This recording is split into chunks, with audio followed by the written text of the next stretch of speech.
call to order. If there's absent any objections, we'll start with item C, items from the Planning Commission, and then go back to our discussion item for the facilities update. So Director Blackford. Thank you, Mr. Chair. One moment. Very short PowerPoint for you this evening. Give a little background on the request and what tonight's request is. It is a rezoning request for 16.5 acres located at the Crescent at Central Park. There is a project history associated with this request. Back in 2021, a rezoning was before City Council that was approved. That rezoning was for 14.5 acres, 240 units for a density of about 16.5 units per acre. There were some limitations on the amount of residential in a separate but related development agreement. That development agreement was renegotiated with City Council. Vast majority of it has to do with economic development incentives, but there is some parameters in there that are relevant to tonight's discussion. And that development agreement limited the number of units for the property at 296. Also identified the area appropriate for the rezoning to MFRD. That was a total of 16.66 acres. That was approved by City Council in November of 2022. So here tonight before you is the rezoning. And if that is approved by you all, it would be for 16.6 acres and 294 units.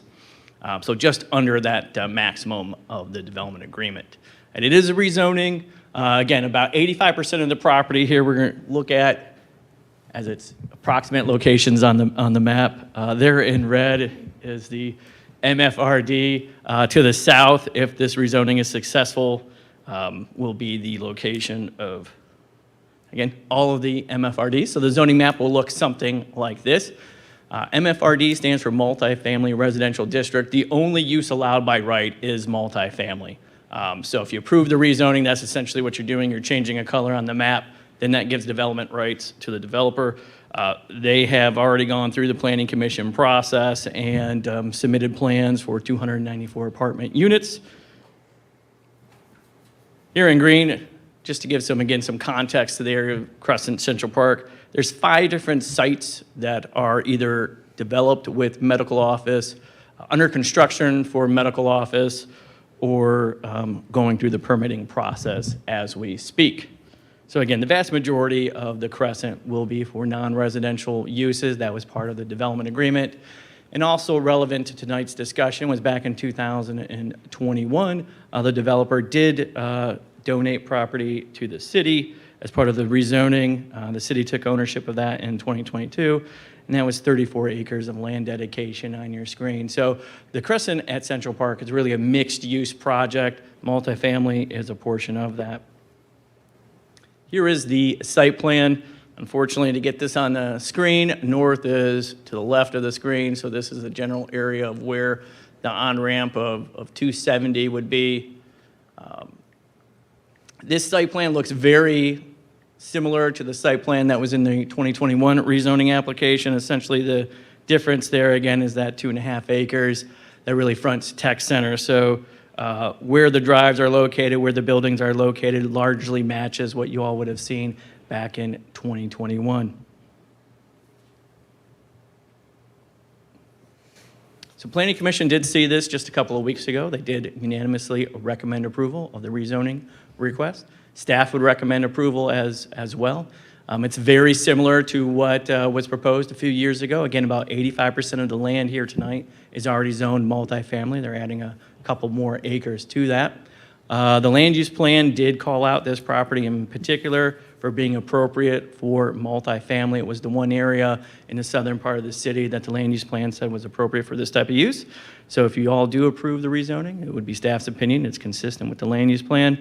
It's also applicable, the rezoning is consistent with the applicable zoning code section that staff and Planning Commission really look at and evaluate. And one of those criteria It's in the staff report, but we always like to talk about is the demand and availability for land. The number one request that staff gets by far and away is land for multifamily. Where is multifamily appropriate? And then the code says, is there any availability of land? And there's really no land out there marketed for multifamily that's available, really of any size. Certainly not in the 16-acre category. With that, again, staff's very short presentation. The applicant team is here for any questions. I'm available for questions as well. Thank you. Thank you, Director. Questions or comments from colleagues?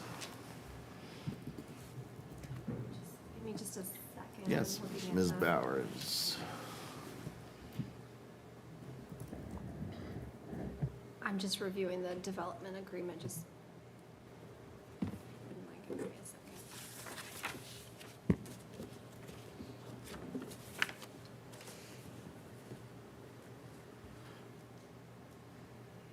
Would you like me to go to someone else Yeah, first? oh, yeah, don't. Oh, do it for okay. me. I just didn't want to close Yes, discussion. Mrs. McGregor. I understand the multifamily. What does the L mean? The L and the L? I maybe missed that. L is limited, so it's Okay. LMFRD, which I know is alphabet soup. So that stands for limited overlay. And what the overlay does is, I believe it restricts the number of units consistent with the development agreement. Okay. Thank you.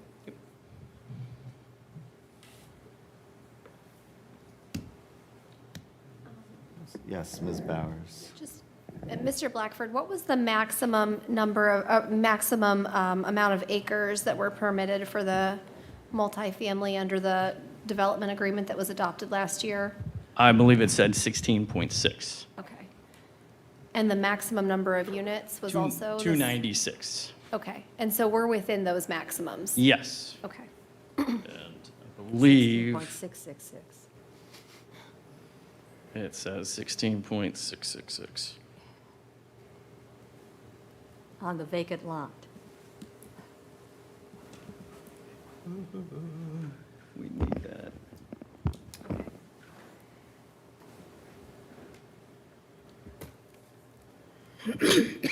You don't have to take my word for it. It's in here somewhere.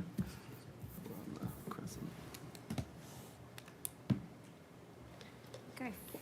Found it in a whereas clause, at least, Okay, on it's in the- page 1. Yeah, like I said, it wasn't the main focus, but yep, 16.66. Okay. Yeah. And then I believe right above that, 296. Yes, ma'am.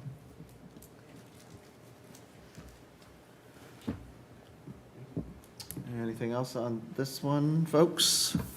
Okay, then we will be on for first on June 5th, and then on for a public hearing and vote on the 19th. Thank you, Director. Thank you, Mr. Canini and Mr. Caldwell, for being here. Good evening. Okay, so we will now circle back to our discussion item, facilities update. Senior Director Schultz. Good evening, folks. Mr. Canini had a hockey game to get to, so there was no objection.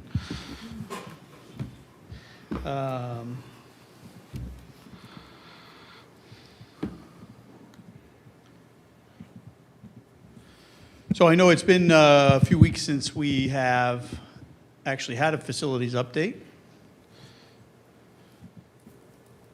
Apparently, we're going to have a few more weeks before there's a facilities update.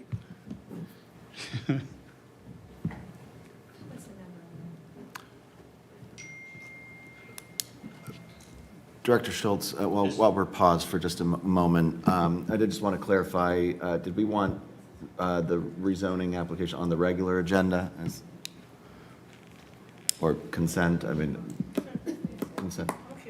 Okay, all right. Consent, Mr. Clerk, sorry about that. Consent? Yeah, Okay. thank you. Thank you. Good catch, sorry about that.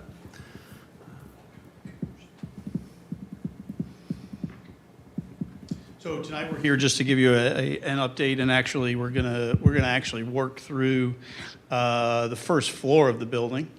But we're going to start with the project objectives real quick, just by way of review. But the project objectives is a place that the design committee sits and where we start almost every meeting. They're on the wall in our war room over at 825. But basically, the objectives of the project were created inviting and approachable space, create a clear civic presence at this particular new facility for us, have it be community and service focused. Obviously, folks are coming to this building and people are showing up to this building to be community focused and service focused each and every day in which we walk in the building, whether it's this one or that one for that matter. We want it to be efficient in planning, allow for future expansion, which obviously is important, and which is something that the committee takes into consideration as we go through the schematic review and ultimately into making different design decisions and such. We want it to be safe and secure, and we've gone over many of those features in the past, and we'll review some of those again tonight.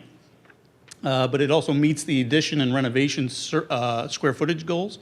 I'm happy to report that the architect has worked very diligently in squeezing that square footage down to the point where I think originally we were talking about having about 133 to 134,000 square foot building. And right now the square footage is about 137,000 square feet. So we're right within those general parameters. Have a building that rebrands and creates a unique identity to the structure itself and to the surrounding neighborhood. But then it also maximizes the daylight and the quality of those interior spaces as the space is ultimately designed. So just for status update, we've done actually, obviously this is a project that we work on a daily basis. And we've done quite a bit of work in the last, I think I was here at the end of March, I think March 27th is the last time I was here, so about 2 months ago. But we've really continued to really press that schematic design. We've really pressed the overall massing of the building in order to get it within those square footage requirements that we've set. But then we've also had a number of tactical engagements with city council chamber visits. Many of you went on those particular visits. I know a number of you folks also went on the Westerville Police Department site visit. We just started last week, or actually the week before, to do departmental stakeholder meetings. Basically what those meetings sit and talk about. So we've met with each and every department that's obviously going to be inside of the building. And we begin to identify different commonalities for the entire overall design. So, some of the things we talked about is in general office space, we'll have a window pane inside of the solid, what would normally maybe be a solid wall with frosting on it with a solid door, as some of the type of finish qualities that we're starting to talk about for the overall site itself. What are the types of amenities that are needed inside of a conference room? What are the floor finishes in particular areas? Some areas are more geared towards hard surfaces on the floor versus other flooring requirements would be things like carpet and those things. So those things are starting to be talked about. We're not talking about colors and those types of things. Yes, we're talking carpet versus tile or some other type of hard surface. But we're not making any real decisions as it relates to color and other finer details. But we would like this room as a particular setting to be carpet and not tile. What types of light fixtures do we want on the wall? I mean, all these types of things, down to, in some instances, one of the requests that I sent today was that all doorways between the public space and the secure space have automatic door closers on the door, so they close behind you and can't be left open by accident. So those types of details are starting to be worked out. We'll have many of those meetings as we get through the process here. We did meet with Clerk Van Meter from a city council office standpoint and a chambers standpoint. We did that session in conjunction with Mayor's Court, because obviously the room is dual use. We also had, Chief also participated in that particular session as well to talk about some of the security issues and challenges around the city council chambers. So more to come on that. Just this morning we met with Mr. Greenberg, Planning Commission member, to talk about sustainability goals for our project. That plays into the last bullet there. Well, actually, I guess it plays into really the next two bullets, which is we have applied through the MORPC, through a MORPC grant to be part of their regional collaboration as it relates to EV charging stations on the site, to see if we can potentially get a six-figure grant in order to install up to 8 EV charging stations on our site in particular. And then we've also begun to have some conversations around mechanical systems, namely HVAC systems and generator systems, as they would begin to impact the project or need to be designed for the project. So just as a refresher, this is actually a new picture, but, well, it's a new old picture, if you would. Slightly better color so that you guys can really see the difference between what's building and parking lot and so on and so forth. But what you're looking at here is our site plan, our existing site plan that we're working from. So Tech Center is obviously on the north. Each of the purple dots are the main entrance to the building, or where the main entrance will be on the northern dot, redesigned for. Then that back purple dot is the existing back door to the facility, as if you were to park around the back side. That red outline is actually the existing building, and anything in front of that in yellow is the expanded building footprint as it remains on the site. Obviously, anything in gray with lines in it is a parking lot, and anything in dark gray is hard surface and/or pedestrian access to and from the parking lot into the facility. So the next set of pictures that you guys are going to see is the entire first floor. So when we work through the first floor, you have the senior center at the top. You have PD on the bottom of the screen. So the two different shades of blue, if you would. The picture to the north, I will walk down the picture from the top of the screen to the bottom of the screen. You're looking at the senior center multipurpose room, down into the senior center specifically, into that middle area there, this area here. Then you walk down into the Department of Planning, which is in this golden color here. You have our customer service, utility billing currently, our customer service department by the time in which we move into this department in green. Purple is shared space, so these are basically restrooms. These are staff locker rooms, so city staff locker rooms for the workout facility that is located here on the first floor off of the back of the building. Anything that you see in blue, this color blue here, is police department.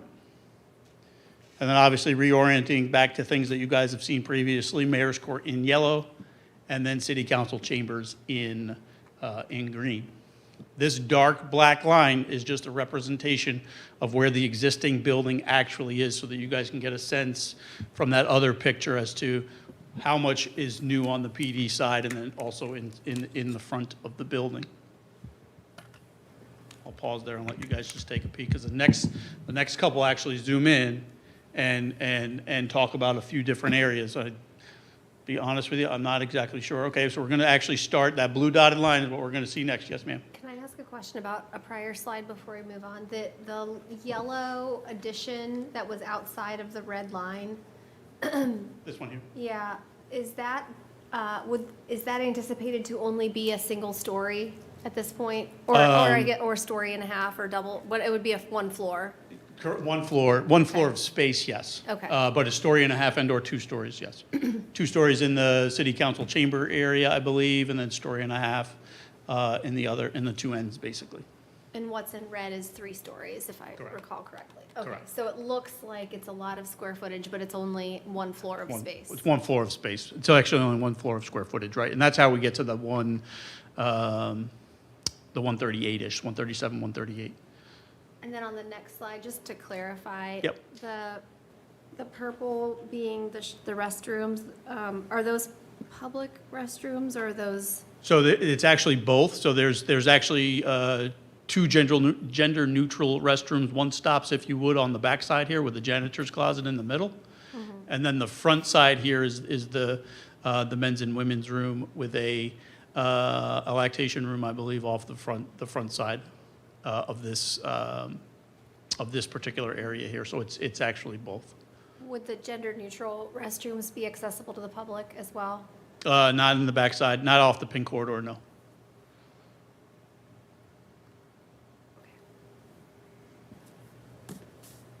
We're going to take a zoomed in, so the next few slides here just zoom into the various different parts and pieces I know one of the questions that we did talk about a few different times is the orientation of council chambers. So I'm actually showing here city council chambers in two different orientations. The one at the top is the one that's in the drawing that you just saw previously, where we have Mayor's Court here in yellow.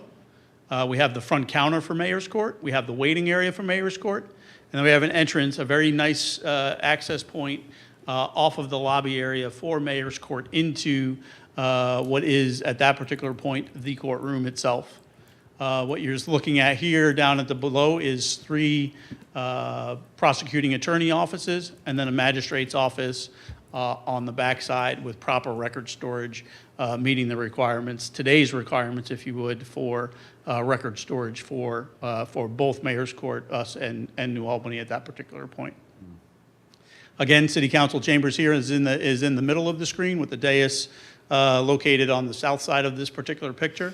We have a caucus room that has been added to, or space from the main lobby has been taken in order to add a caucus room that is about 21 people, I believe. There's a main door off of the backside, but there is also going to be a door right from City Council chambers into the caucus room. Another thing that you'll notice here is this wall here there's glass on this particular wall, so that out into the lobby area. There's some interaction, or can be some interaction on an overflow evening with a video wall being displayed back here on basically the conference room wall that faces then the lobby. Audio, proper video, those types of things will interact with both of those spaces in the event that there's a larger meeting and we do need some overflow type capacity. Again, the seating capacity for this particular space is about 150 or so, with storage off of the main back portion of the room, and you would take tables and/or chairs and just bring them around and into the space. The features that are on this particular rendition versus this one, which we'll get to here in a second, and I didn't mean to do that, is the fact that you have 2 access points from the dais back into that secure hallway in the event that there is a security issue and challenge that you guys need to be removed from. The orientation, the flipped orientation here, we do feel that this orientation here from a safety and security standpoint is a bit more challenging, and then logistically also more challenging than the orientation on the upper left of the screen. Again, Mayor's Court is organized very, very similarly. If you do notice, we've taken that magistrate's office as an example, and it has now become storage because we do lose some capacity back here in the back side of council chambers. So we need a space to find storage. Whether or not it would remain in that particular orientation or not is an unknown at this particular point in time. But then also logistically from the Mayor's Court lobby area into the courtroom, it's a little bit strange and a little bit cumbersome for somebody who's coming to, stand before the magistrate to enter in basically behind that person. Sure, could they come out into the hallway and then into the council chambers this way and then up? It just creates a weird and interesting workflow, if you would, from the orientation here on the upper portion of the screen. Also, from a safety and security standpoint, then you folks are limited to one exit and one means of egress off of the dais into the secured area of the facility, basically through this door here. We still have the same level of transparency into the space, and we'll end up doing the same in very similar activities here off of the front. This is a drawing that I've had since about the middle of April, so that you're not seeing the caucus room, but I think what we would propose is just a caucus room very similar to the arrangement here, where then you folks would be walking out the front of the, this way, out the front of the building or the room in order to get to the caucus room and back and forth. That also, again, is another logistical thing that you guys would have to, that we would have to navigate.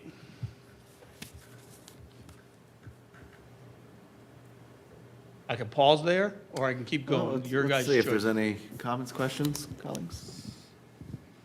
All right. Question. Yes, sorry, Mr. Spencer. Mr. Schultz, is the capacity of council chambers the same, or are they giving up anything? Very similar in either orientation. You're giving up maybe a couple seats in this particular orientation here, but not a dramatic number. Again, too, the number of, you can technically count the number of chairs and see what the seating capacity is, but when you consider 7 square feet per person, the space holds many more chairs than what's actually in it currently, as it's drawn on the screen. Yes, Ms. Padova. Thank you. I'm having a little bit of trouble with the proportions here. Are the entry doors different on these two? Scale might be slightly different, but only slightly. And the entry doors, help me with these entry doors here? Like where the purple dot is, I'm assuming Oh, that's. this here. Yeah, This is redesigned. So remember, this is from the middle of April, and this is from last week. So Okay. this door is actually oriented a little bit differently. If you notice, they've closed in this white gap, and so it just appears to be a little bit bigger on the picture on the top. It may Okay. even be shifted slightly down to what would be the left of the screen. Like this whole wing here. It's always an interesting, it's one of those, what's different in this picture game? There's this That's kind of space what here I'm- that I'm circling with the mouse currently. That is also not on the other drawing as well. So yes, you are correct that the front door is not, they're different. And so did you say that on the newer version, the caucus room would be in the same area as the older one? It's just not there? Or where did So you say this- that was? The bottom one is the older one, middle of April. The top Oh, one is okay. the newest one from last week. Okay, gotcha. Sorry about that. No, it gets, trust me. After a minute, you're like, oh wait, I'm not looking at the right drawing. I'm glad they're dated on the bottom.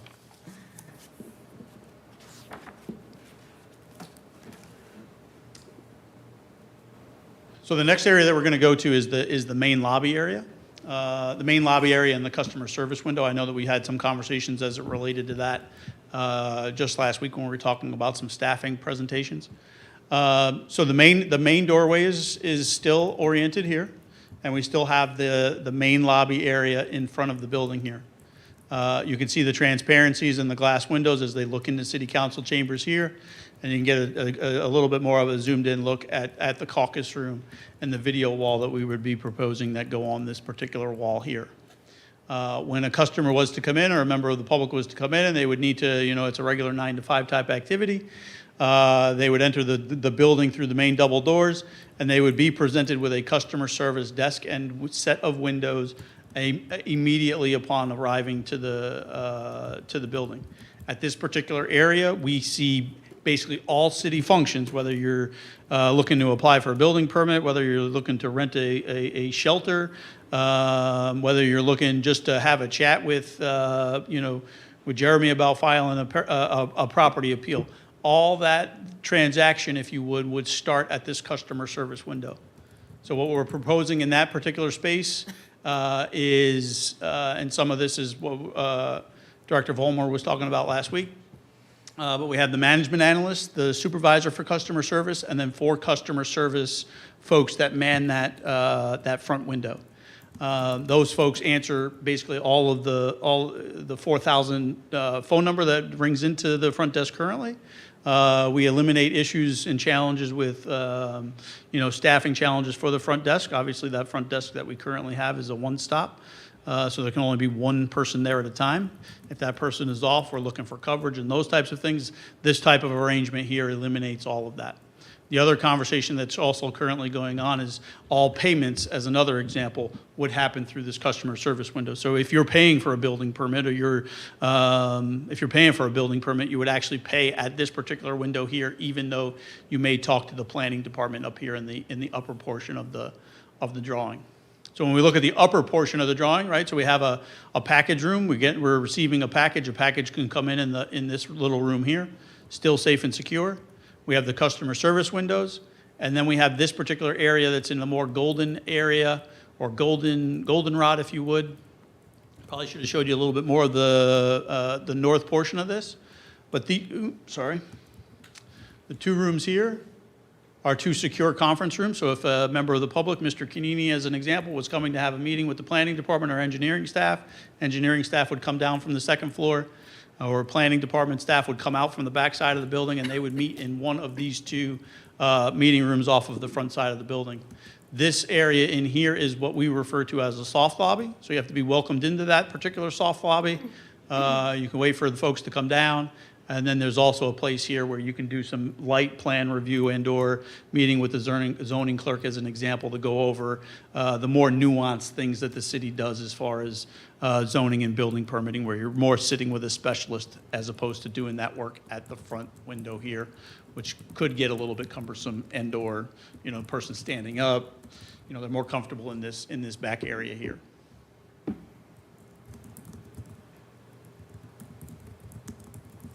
Yes, Mrs. McGregor. How wide is the red spot, the red section? This like, upper spot? From green to green? From here to here? Yeah. Okay. I know, difficult question for me to answer. I apologize. I can get the answer for you. I know that this back area here, so the hallway to the north is about 15 feet. Okay. And then this hallway here, I believe, is about 10 feet. So the one to the north is actually a little bit wider than the one that goes, what I'm going to refer to as east and west. Does it seem like there's some wasted space there? I mean, it's just, The middle of the building is I guess what I'm going to refer to as it's a little bit dynamic, and it's honestly a little bit challenging in some instances because of what happens further down. We can't, because of where the caucus room is as an example. Let me go back to this picture here. I think it illustrates it a little bit better. There's really not that much room between this wall and this wall here, so. I Gotcha. can slide a little bit, but I can't slide that much. I was looking at it more above the caucus room, not, Above, right, up in this particular space here. yeah.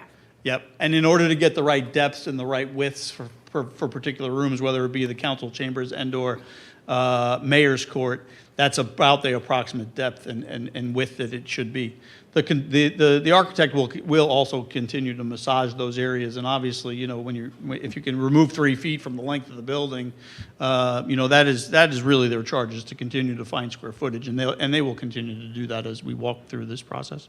Will there be a drop for the, people come up here and drop bills in there? Will there be an external drop somewhere? There will still be an external drop Okay. for utility bills and such. I was Yes, going ma'am. to say, can you maybe show what the pedestrian flow would be through that space, and what are some of the other conversations were around that, what that space could be used for in that lobby area? In this lobby here, maybe, I don't really, it's 6 of one, half a dozen the other, I guess, as to which Well- picture I show.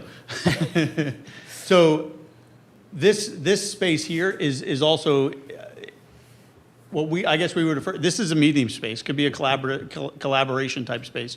If you folks wanted to have constituent hours as an example, and you guys wanted to meet in a nicer lobby, it shouldn't be called a lobby at that particular point, but something that felt more like a coffee shop, like Panera, right? They got nice furniture, you go in, you sit down, you grab a cup of coffee, and you can have a very nice interaction in this particular area here.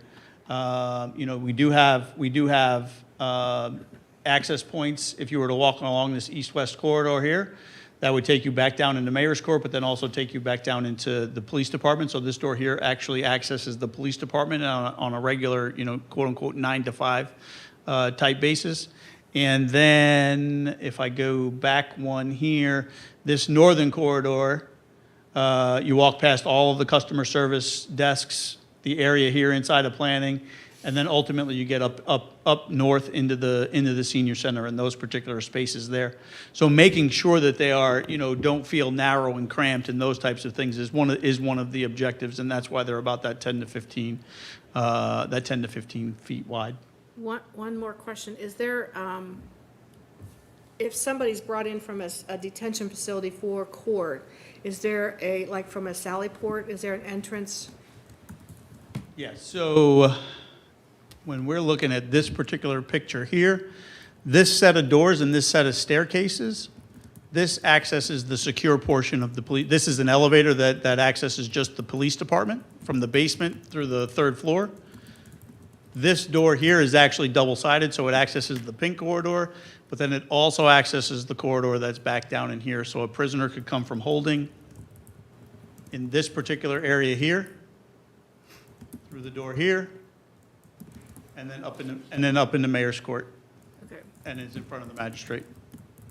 And then also back out in the same fashion. Thank Again, you. in that safe and secure manner.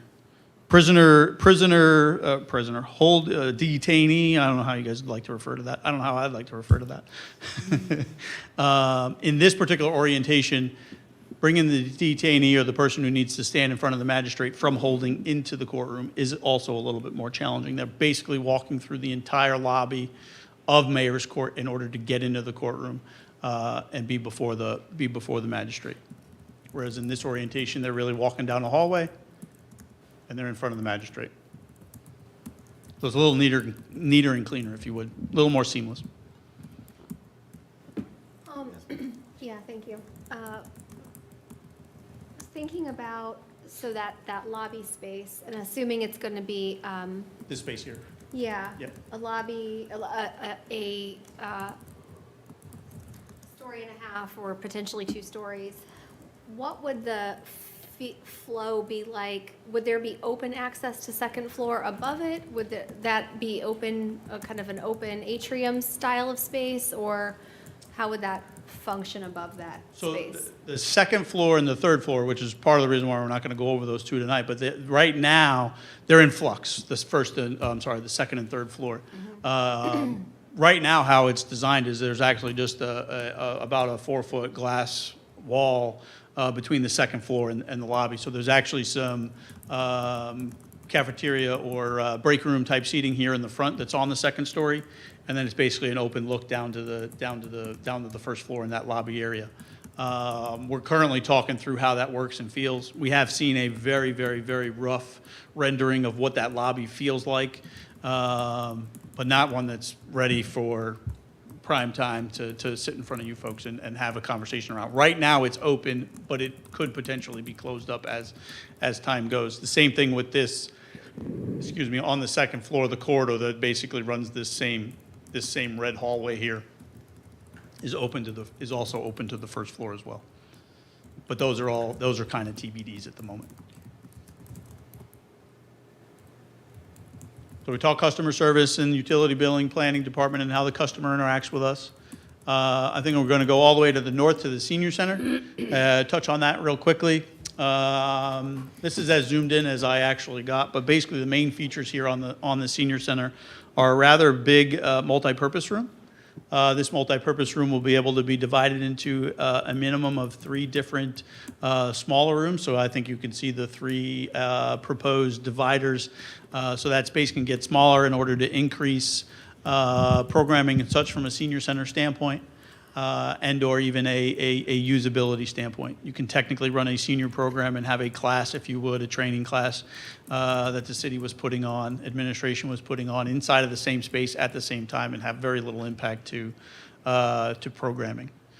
Storage off of the top northeast corner, a warming kitchen. I've learned a lot about kitchen vernacular in the last few weeks.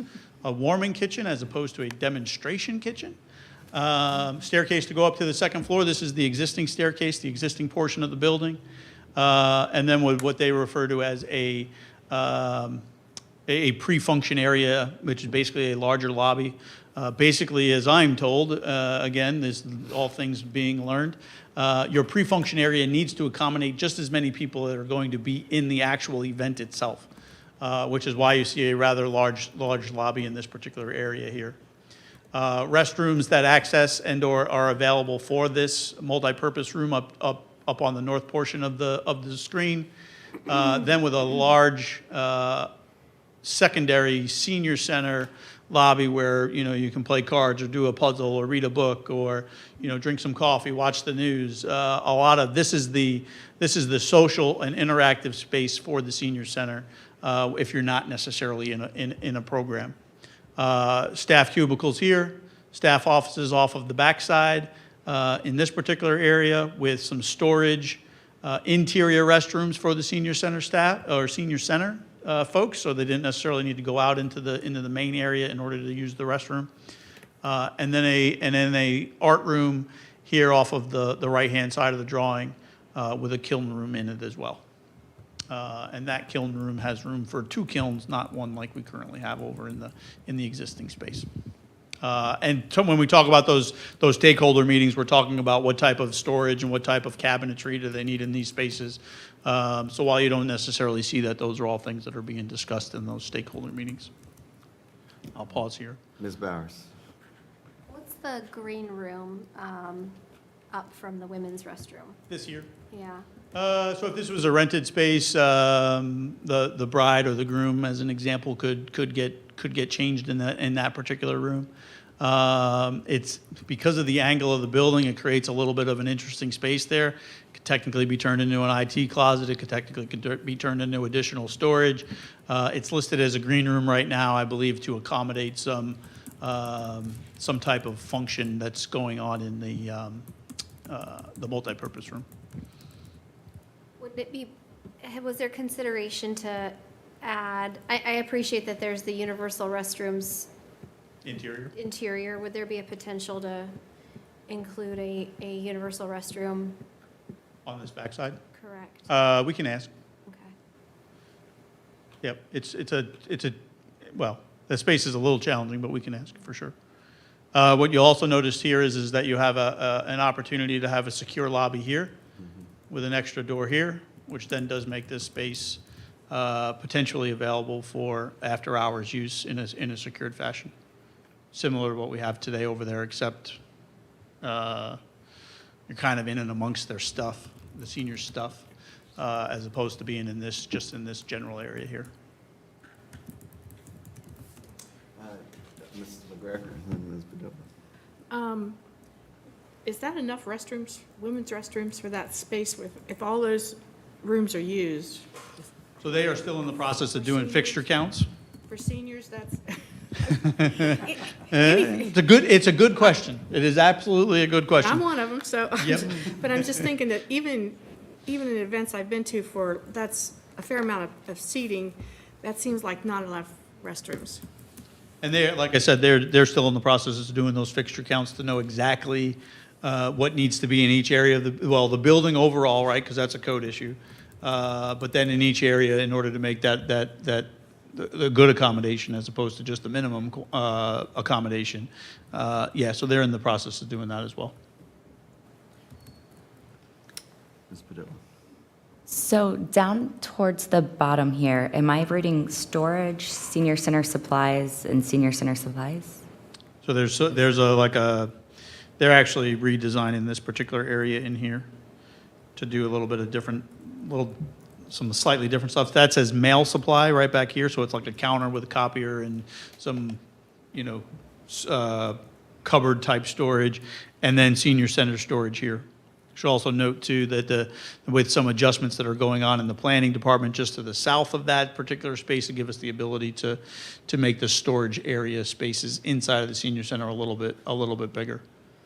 So are between the yellow parts, Here and here. all four of those are some sort of a storage? Storage here it's bookended. So storage here, and in the middle is 2 staff offices. Okay, thank you. Yep. I can only imagine looking at that on your guys' iPad. Is it anticipated that the senior center would have access to the main lobby too? Yes. Okay, so the red hallway would not necessarily mean it's, It's just secure. It's technically a secure hallway, but no, they have access. So if a senior was to come in from the parking lot over here, they come through the purple dot, they make that right-hand turn, and then they make a left-hand turn into the actual senior center here. okay. There's also some conversation about going on and having basically it be dual entrance where you can actually come in the back side of the building too potentially, but that's still in the discovery phase.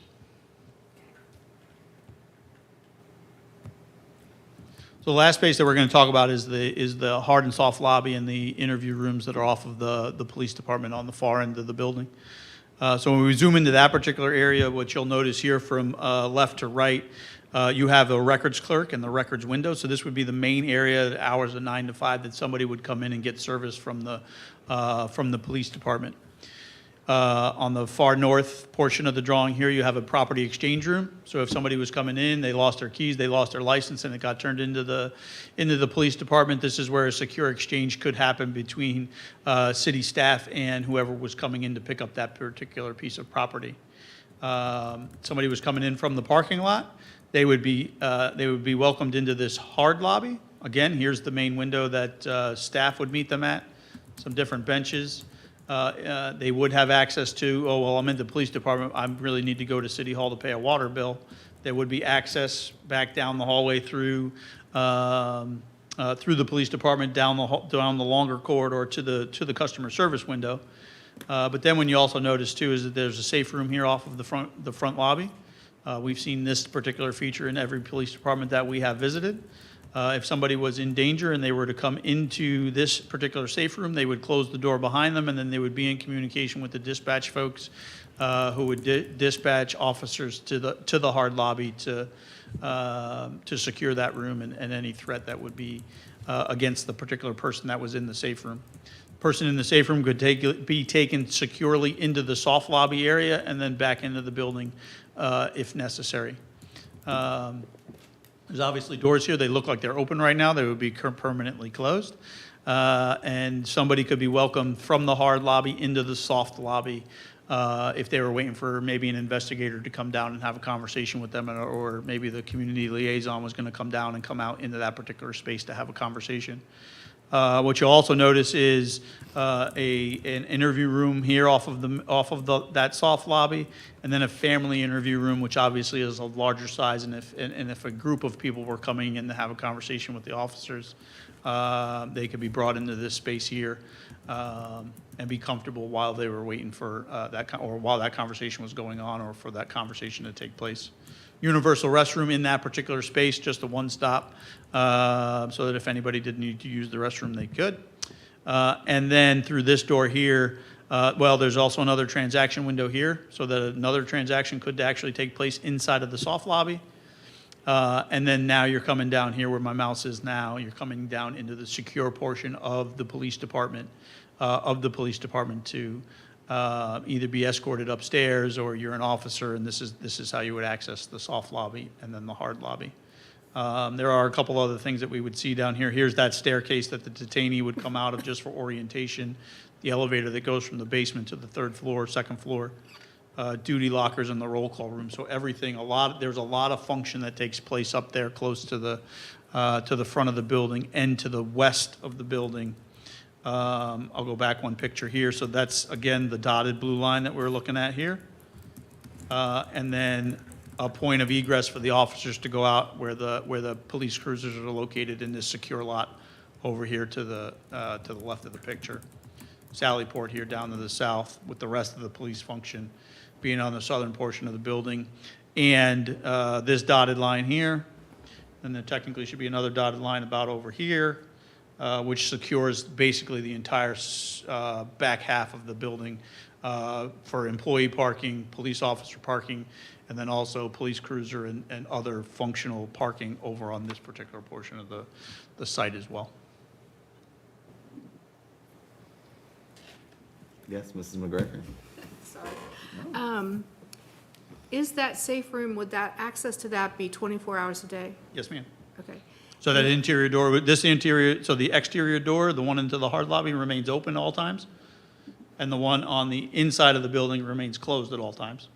So the person comes in, they close the door behind them, and they're in a safe. There's bulletproof glass in the window so that they can see out, nobody can see in. Officer can see in, they can't see out into the safe lobby, so that the officer knows what's going on, and the person inside of the room knows what's going on in the hard lobby space as well. And that glass is bulletproof, obviously, and all those measures are taken. There's an intercom in there that talks to the dispatchers with a simple push of the button. They're in communication with our dispatch folks. Okay, great. Second, is the elevator that's shown there, is that an original elevator? That's a new elevator, and that's a Okay. PD-only elevator. Okay.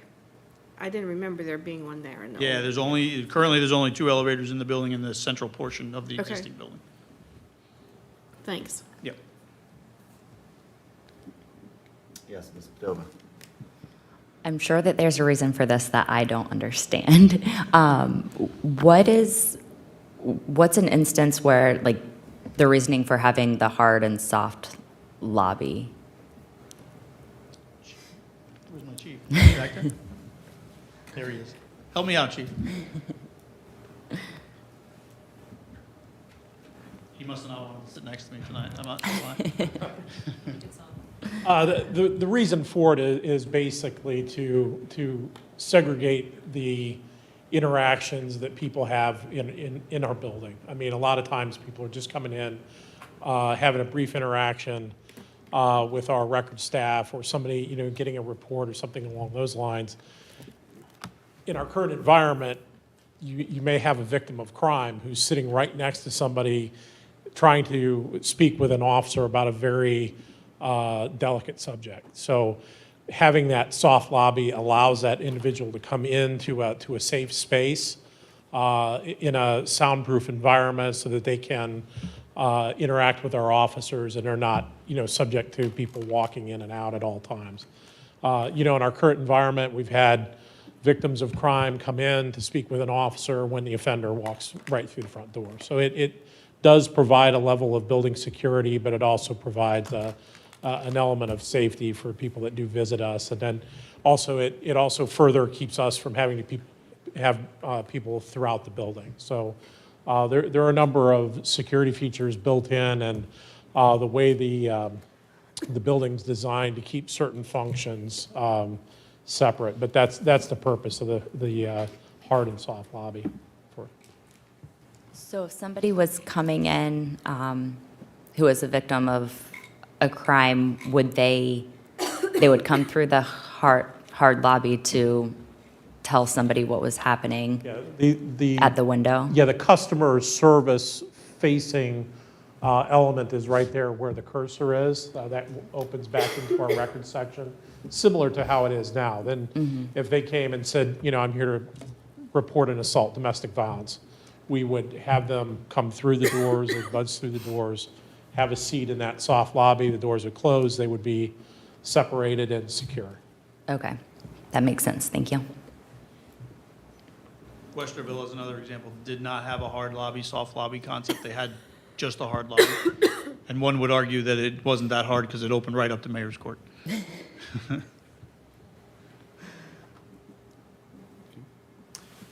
Anyone else? So next steps is we're basically pushing forward on many fronts at this particular point in time. Again, we don't go 24 hours without having a conversation as it relates to 825. It is a little exhausting, but we're getting through it. So next set of materials and things that you'll continue to see, we're going to, again, that second and third floor is still in flux a lot, so there was really little chance to see that tonight. But we will present you in the next few weeks here the second and third floor, so you can see that interaction. Obviously, you guys know that the City Council office, those have been added to the second floor. We're in the process of making some alterations there and some alterations on those two floors as well. We're continuing to flesh out schedules and budgets and all those fun things that Mr. Snetzer likes to talk so much about, and making sure that we're able to present you guys that information as quickly and as soon as possible. I can't give you exact dates on that at this particular point in time, but do know that we're working through that. And when we have better and more known information, we'll be presenting that. So, as usual, thank you for your guys' time, and if there's any other questions, be happy to answer those. Mr. Renner? Yes, thank you. Thank you for a really good summary of things this far. It was really good. One of the things that you talked about early on is that you're starting a process, or you already have defined the sustainability. And you mentioned that you met with Mr. Greenberg. Yeah. What is the status of that? Yeah, so we are identifying sustainability goals and targets, if you would, that the building should achieve. We met with Mr. Greenberg today to review, to leverage a lot of his knowledge and to identify some of the easy things, quote unquote, the easy things that we can be doing, and then also identify some of those stretch goals and those stretch objectives that this facility could potentially meet. One of the things that we talked about was, as an example, was, and he actually, I discounted, and that's probably because of my novice approach to sustainability, but if we were to replace every light in this place, which is the plan, and have proper room mechanics inside of each room with monitoring and those types of things, so the lights go out when nobody's in it, he goes, those are, while that appears like it's low-hanging fruit, those things are huge when it comes to energy consumption and those types of things. So then in that conversation today, what basically the outcome of that conversation was is to come up with a two-pager kind of thing where it identified what a lot of these sustainability goals and objectives would be, and to make sure that the architect and the engineers are planning towards some of those things. Those things range the gamut from rain gardens to the lighting that I just talked about to composting on site and a variety of other things. What I could do is once I get that put together, I could share that with all you folks, and then you guys can obviously comment back, and wherever there's a miss or you'd like to see something else addressed, we can do that. Also note as two other things, we're making sure, and this is with Mr. Comlank, making sure that as an example, can we in the future, if we were to do like wind generation, and those units are rather big and rather heavy up on the roof of Tech Center, is the roof being built to a standard that would be able to accommodate that, even if it wasn't a today goal, but a tomorrow goal through a capital project? We're making sure that we're thinking far enough ahead and putting things in place that can meet future sustainability goals that might not get implemented in this particular portion of the project, but maybe in a tomorrow portion of the project. And I would say today was the very first conversation. I would actually categorize it as a relatively high-level conversation.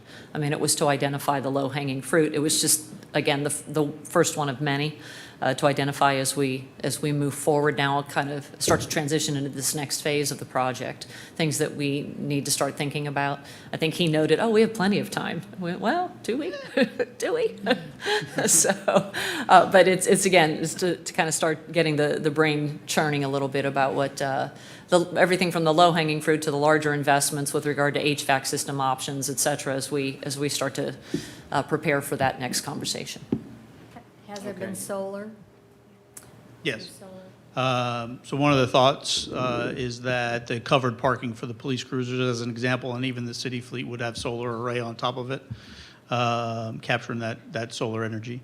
There's a lot of that being given away at this point, Correct. There's, So- we've also talked to Baker Tilly in regards to a new federal tax credit that is open to the government, even though we are tax-free, and how to apply for that, and what that gives us, I think 30 or 40% of the actual investment.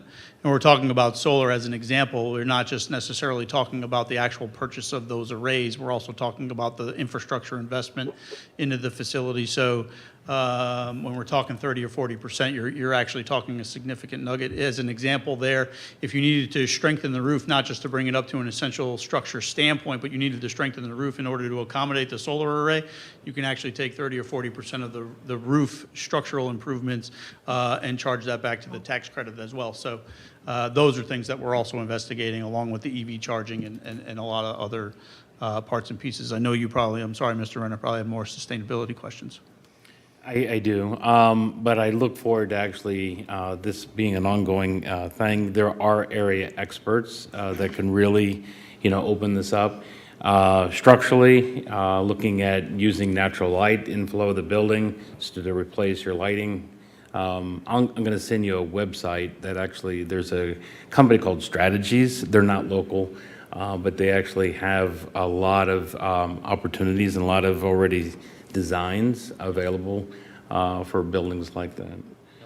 One of the things, as far as your natural light comment, that is one of the things that the architect is very cognizant about, and letting that, because we have great northern exposure and not southern exposure with direct sunlight. Yeah. Which from a quality standpoint, Yeah. if you didn't know, was much better than southern exposure. Yeah. There's Much more even light and those types of things, even making sure that there's transoms in Right. and those things that pass the natural light into an area in a space like this. Yeah, and you're speaking my language now, because there are a lot of designs that actually, very low cost, that actually mix the daylighting with the heating and cooling. So it's like you bring in the light, but then walls like concrete absorb heat and then give it off later. I mean, there's a lot of different things that you can do. But there's this website that actually amasses this, and I'll send that to you. Sure, thank you. Ms. Padova had a couple of questions. I saw that there was a MORPC grant for the EV charging stations. Is the one out here able to be moved, or would that be in addition to? So I was thinking about that just this morning, actually. I think I was probably walking through the parking lot, and it's like, we could probably take those at least with us. I'm not 100, there's obviously some technical question there. I would think that would be probably a relatively easy thing to do. I know a bank of chargers like that is being budgeted through the MORPC grant at $50,000. We have 4 of those. I think those are level 3 chargers, and then we'll have 4 program level 2 chargers, which the level 2 charger is a 20-minute charge from empty to full. That's more like I'm parked here for an hour or so. Let me plug it in and top me off kind of thing. But yeah, I don't see any reason why we wouldn't be able to take those assets with us once we were vacating this particular facility.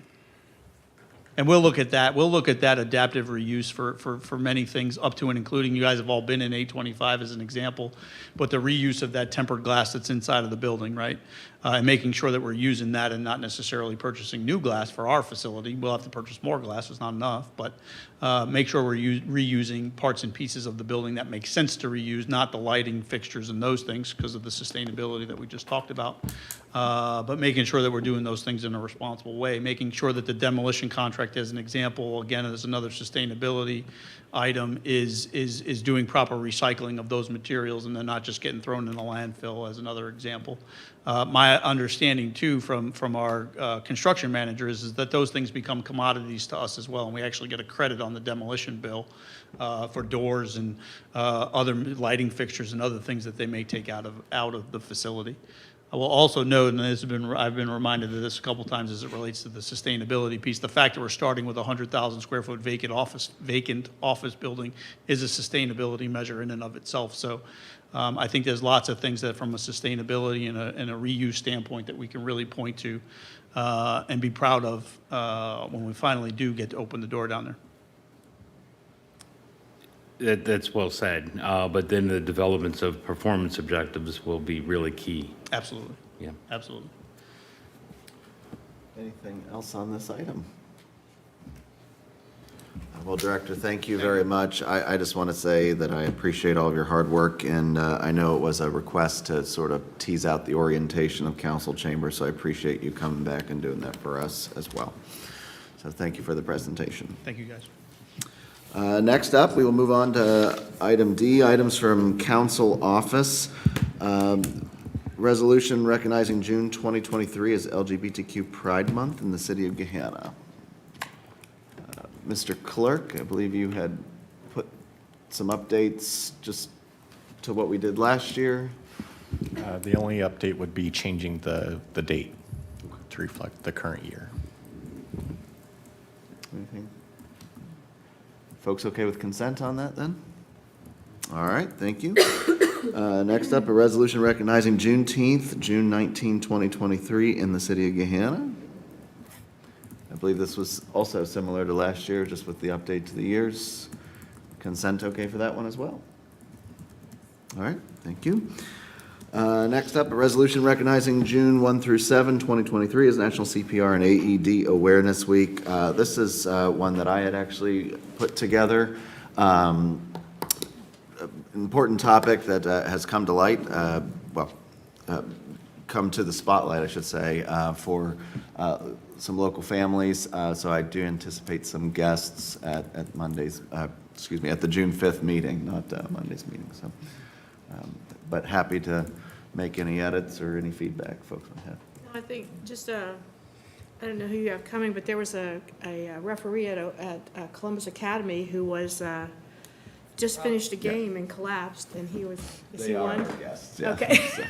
I say that was a pretty amazing story. They had the AED device and a physician in the audience, and were able to, he's still alive, so that's a great story. So expect Mr. Roll and family to be here.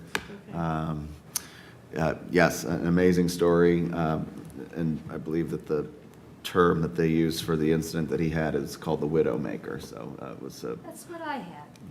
Oh, I'd well. like to know. Widowmaker. And I was sitting here Wow. and left before I have perfect attendance I wasn't in the attendance.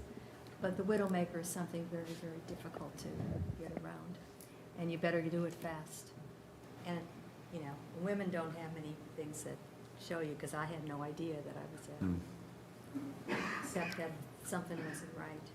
If you think something's not right, it's probably something's not right. He was very lucky. Have him bring his water vase with him. His water vase? Yes. Okay. Thank you. Yes. I'll just note that this week is actually National Emergency Medical Services Week as well, and so I appreciate that this dovetails with that. So thank you for bringing this forward. I'm sorry, Mr. Renner. Thank you. Mayor, does the city or does Mifflin Township still offer training? They do, and they do as well. And we also have some programs offered through our Parks and Recreation Department for CPR training. So you kind of have two options in the community for folks who are interested in that. I know right after, actually, Mr. Roll's situation, which was on the heels of the football player as well, there was a lot of interest within the church communities as well here in Gahanna to want to do training at their facilities. And I know they were working with Kenny King, as our community paramedic, to arrange for those opportunities. I think we should highlight that kind of stuff as well on that day. Okay. Yeah, I know. Caleb, who's working for the Parks and Rec now, he did get his CPR and AED and ran home and showed us the little, he's certified and all that kind of stuff. So that was Excellent. really cool. I don't know if they still do, but they used to have advanced health at the high school, and my daughter took it, and 2 times she did the Heimlich in that lunchroom. Wow. When she was in high school, and so, I mean, it's not, Wow. it's anywhere, that the CPR, or the first aid and CPR classes are great for even kids, high school kids, to know how to do procedures. Someday we'll have an AED device on every street corner or something like that, because that really makes a huge difference. Thank you. I'm happy to add something to the resolution then for Thank that. With that, is consent okay for that one? I do expect guests, but maybe we can do that during the presentation side of things. Okay. Thank you. Next up, letter E, items from the Senior Director of Administrative Services. Good evening. So just by way of process, this item was postponed to the 5th from our last council meeting with the request to come back to committee, so appreciate you coming back.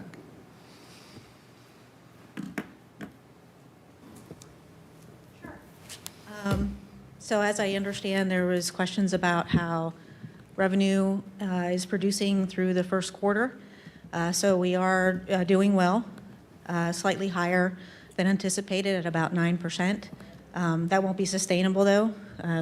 As we're moving through May, we're kind of seeing that come down a little bit. But projecting what we're seeing going forward, we'll probably land at about a 6% increase based on the data I have as of now, and we had budgeted about 3%.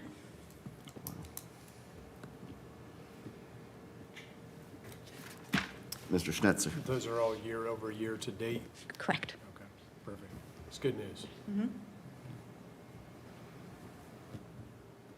Ms. Bowers?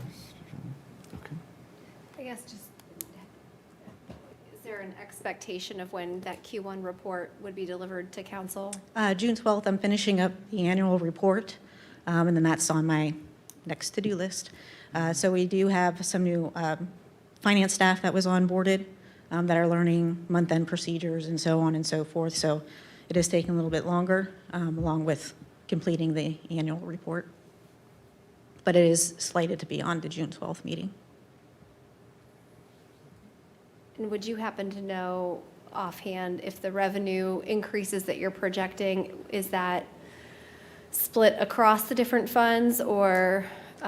It would be the same across all of them. I focused on the general fund, as that seemed to be the main area of concern. But those same percentages will carry over to those special funds and that capital improvement fund also. Okay. All right. Thanks, Joanne. You're welcome.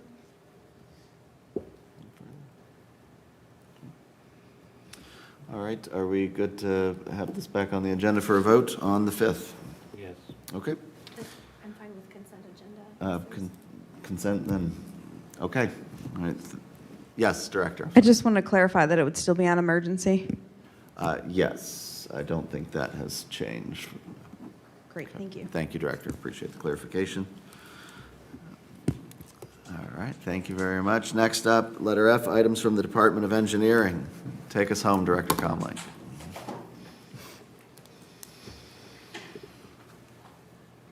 Good evening. I have 3 items before you this evening. The first 2 are related to Creekside flood mitigation. One's a companion ordinance requesting a supplemental appropriation to bring everything together. So I'll start this with dating back to November of 2021. My predecessor was before council providing an update on flood mitigation, flood protection in the Creekside area with a recommendation of award a contract to Fishbeck to provide those services. They have gone through their phase 1 preliminary engineering and provided findings back to us. At that time, it was presented to City Council that this would be a phased approach until they did the investigation and formulated recommendations for improvements. They'd come forward, and which I'm doing today, requesting a modification to that design contract or for those professional services for the actual design services associated with the flood mitigation. As we walk through various elements, a big portion of it is going to be a clay cap flood protection along the western side of the Creekside area, I guess the west bank of the Big Walnut Creek and the restoration activities there around there. There are elements with intrinsic to the building operations, whether that's fuel tanks that are located below the design flood elevation that need to be relocated, mechanical ventilation systems that are under that design flood elevation, domestic potable water and fire pump that, again, below that base flood elevation, design elevation that need to be relocated and remedied. As a part of the overall scope and breadth of the work, we see that there are opportunity costs, not only to provide the flood protection along Creekside, but we're approaching 20 years since Creekside has been in place here. And so some areas are showing signs of wear and tear, end of useful life, the brick pavers, patio area. There's an opportunity to provide flood protect or waterproofing of the base structure below the parking garage area. And then in kind replacing the brick pavers or pavers in that area. We have a part of the design services is to evaluate the entire Creekside public space realm so that everything is holistic within the context of the improvements that are being proposed as a part of the flood mitigation, but if there are opportunities to otherwise readdress or re-envision the public amenity, public space as well. So a part of the proposal is providing some forum public engagement, open houses, design charrettes with community engagement for how the area should be programmed in the future, and taking that into context with the design services that Fishbeck will be providing.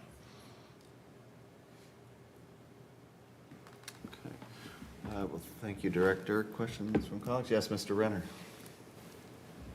Yes, thank you very much, and for your report, too, for detailing all the work that's actually get done. This is really useful, I think, and beneficial for the public as well to understand what is this $1.2 million going to go for. As you were presenting, I was wondering 2 things. Number one is, because you're having to do the clay clap on the west bank, do you have to communicate or work with the Army Corps of Engineers so they can update their maps? Yes, all of that permitting will be a part of the Okay. scope and breadth of work. All right.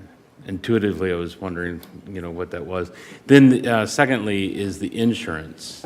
So at what point during the process will you have to update, or the city will have to update its insurance on the garage portion? So as a part of this, we are doing these improvements to meet the standard National Flood Insurance Program requirements. So upon completion of the work, we'll seek that certification so that we're up to date. Okay. When, can you do me a favor and then report back to council, just a simple email when you're working with, or when you're done with the Army Corps Engineers? I'd like to actually understand that. Okay. Thank you. Yes, Mrs. McGregor. Is this for the actual work that they'll do? So this Or is this for, design? this is the design of the improvements to remedy the flood protection. And Do you have any idea like where they're gonna put these, like mechanicals and stuff, if they can't be where they are, where are they gonna? so part of that is the design and public interaction in regards to the overall aesthetic and where space could otherwise be accommodated. Okay. Yes, Ms. Bowers. Yeah, I guess, I apologize, Director. I'm still a bit confused on this scope of work, and maybe I'm just not reading the report correctly. Like, for example, the scope of work includes install backflow devices on sewers. So is that work encompassed in this $1.3 million? Correct. I did not list out everything in the report. I've listed out the recommendations from Fishbeck and the design services that they're going to provide. And what I relayed to you, I didn't read that verbatim to you. Fair, I didn't expect you to. I just want to make sure I understand what is encompassed in this contract price. So it does include the work that is bullet pointed in the report? Correct. Okay, thank you. So Upper Plaza bricks, the replacement of those is included in the cost of this refurbishment of this contract? Correct. Okay. With waterproofing. With waterproofing, okay. Thank you, Director. So I guess to follow up on that, Director, and pardon me, I'm a little slow picking up on this here, then on the, what is the work that is not included in this? Then I understand that's a very broad question, but in the project scope that was submitted by Fishbeck, on the first page, they give a substantially higher number for the cost of work involved, and I'm trying to understand what are we looking at now versus what might be anticipated in the future. So perhaps I can frame this a little bit better. And Thank you. Please keep this as preliminary figures at this planning level estimates, if you will. So the flood mitigation aspects, we're looking at $3 to $4 million in construction today's dollars. For the brick removal, the waterproofing, we're looking at $1.5 to $2 million worth of construction present value. And then as we look at the plaza area and the overall amenities, that's kind of an open, what is the public involvement detail out? What's that want to be in the future, and how do we program that space? So that's the area that's a bit more fluid, and through the engagement with the public, we'll find that out and hone in on what those amenities are and the actual construction cost associated with it. And again, these are planning projections at this point, but hopefully that provides a framework in regards to relative dollar values. That certainly helps me, so I appreciate the clarification. Anyone else? Okay, on for first and then consent. Okay, all right, next item, please, Director. The next item associated with that was the supplemental because we only had 1.2 and we're looking for another 80,000 to bring that up. I will also mention that overall, programmatically speaking, the public engagement, we're anticipating about a 4-month process of developing some of those concepts in the public engagement. Then going into design services, we're looking 10, 11 months of design and then 18 to 24 months of construction. So, First and consent, okay with this one then? All right, thank you. Last item, please, Director. 698 Johnstown Road, as part of the redevelopment on that parcel, land dedication right-of-way warranty deed for additional right-of-way to be consistent with our thoroughfare plan. Any questions or comments on this one, folks? All right, first and then consent, okay? All right. Thank you, Director. Anything else before we adjourn? Yes, Say, Ms. if Angela. you don't mind, just a little bit of things here. God's plan is not always our plan.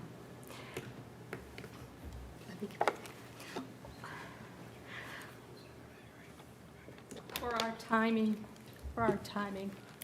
My sister has lost her husband, her best friend of 62 years. Our family is now one less. On Saturday, I brought in the mail, and there was an envelope from the council office. And I looked at it, I took it out, and I said, wow, this is something very special. When I opened it, I saw a lovely card, wishing you comfort. It moved me into tears. Tonight I want to thank you for caring enough to send this lovely and thoughtful card to Dick and me. Thank you for your kindness. Thank you for your thoughtfulness. To love is to remember, hoping you'll find comfort in the warm memories your heart will always hold on to, and that's what was in here. So I want to thank you. I want to thank the council office team. I want to thank my colleagues. And I want to thank Mayor Jadwin. And I can't tell you how appreciated I feel about this. And I thank you very, very much. Ms. Angela. All right, folks, thank you very much. We are adjourned for the evening.